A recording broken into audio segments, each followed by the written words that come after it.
Oke, jadi kalau misalkan untuk di pertanyaan ini mungkin dampaknya itu adalah bukan dari pernikahan dininya, tapi dari kehamilan dininya.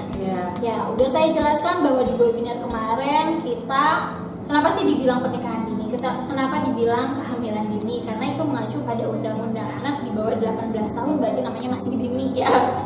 Oke, nah kenapa sih bisa dampaknya terjadi perdarahan? Kita ketahui bahwa kehamilan yang di usia dini kemarin itu panggulnya itu belum sempurna, belum seperti yang masa dewasanya, sehingga kalau misalkan dia hamil kemudian dia mau melahirkan janin, itu pintu atas panggul itu yang seharusnya dewasanya udah 10 cm, karena belum dewasa maka belum mencapai ukurannya 10 cm. Kalau misalkan bayinya yang dilahirkan adalah bayi yang normal, ya itu adalah lingkar kepalanya ini bagian terbesar janin biparietal diameternya itu adalah sekitar 9 sampai 10 cm.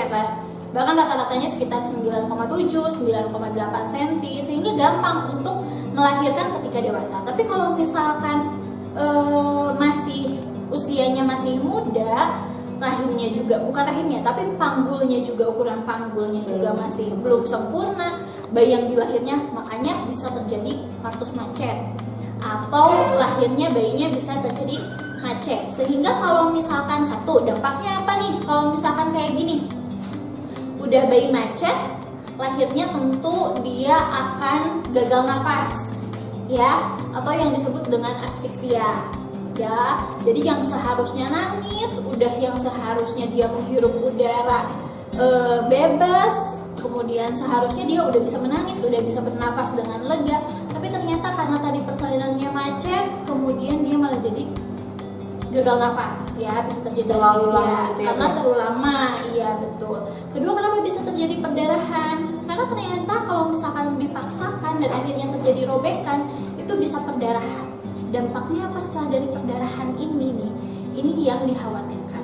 Maka kalau misalkan perdarahannya udah terlalu banyak keluar, kemudian kalau bisa ditangani, ya insya Allah ketika bisa ditangani, insya Allah kembali normal ya Bu ya, betul ya.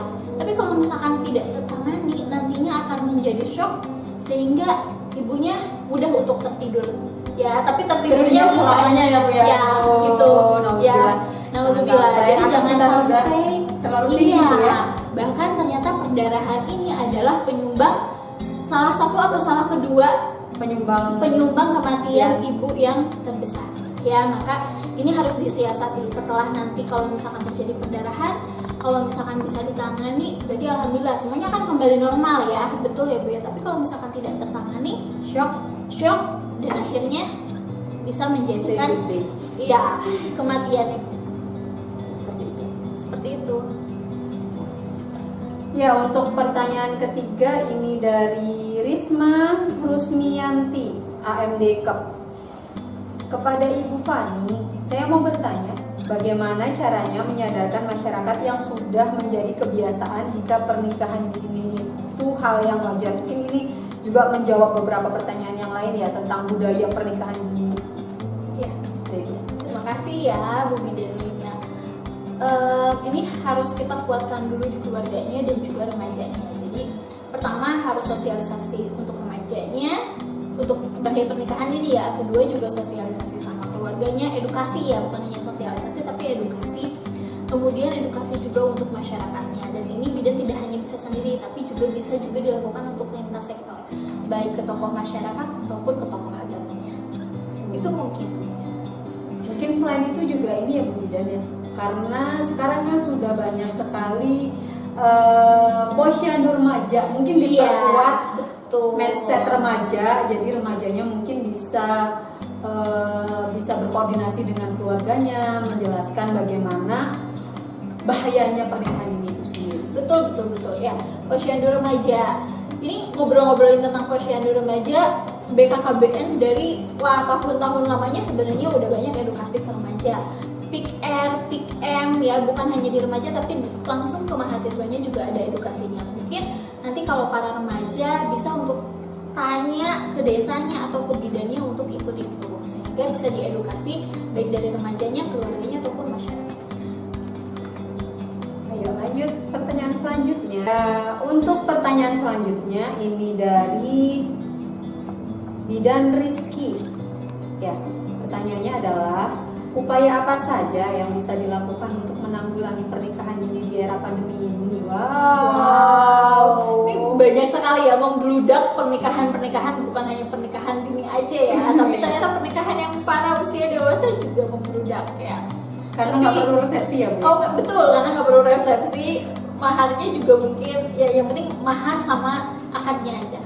Ya, tapi ternyata pernikahan dini di era pandemi ini adalah bukan solusi. Ya, kalau misalkan menurut saya mungkin bukan solusi. Bagaimana menurut Bidan ini? Apakah solusi? Bukan, Bu?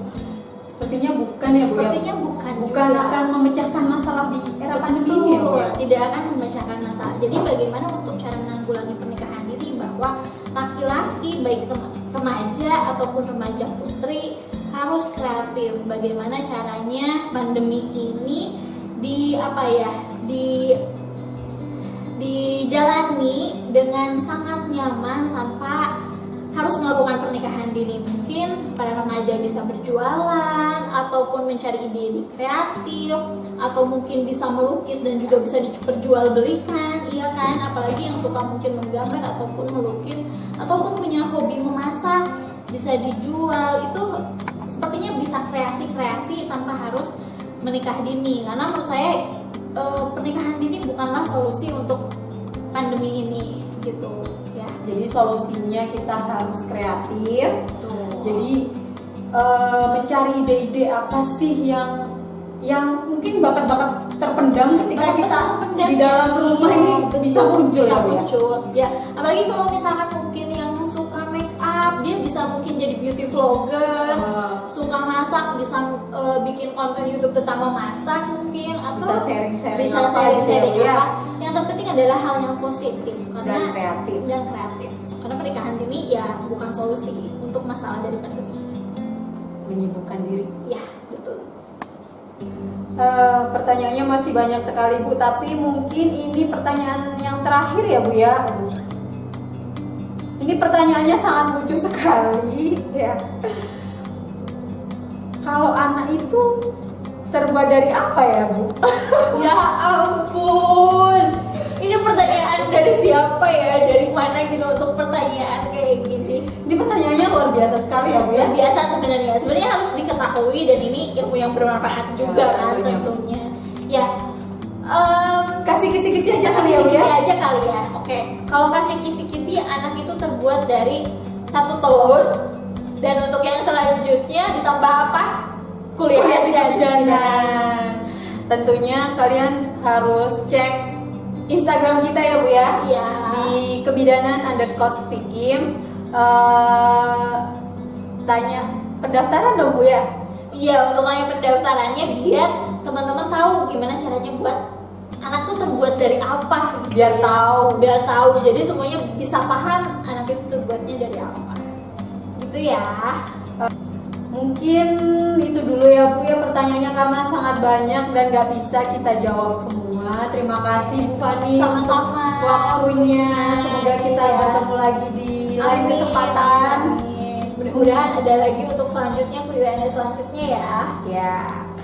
Terima kasih untuk semuanya yang sudah menonton video ini. Semoga bermanfaat dan bisa menginspirasi para remaja-remaja yang ada di Indonesia, sehingga menghindari untuk pernikahan dini. Jangan lupa like, komen, dan subscribe serta share video ini ke semua akun sosial medianya. Terima kasih. Bye bye. Assalamualaikum.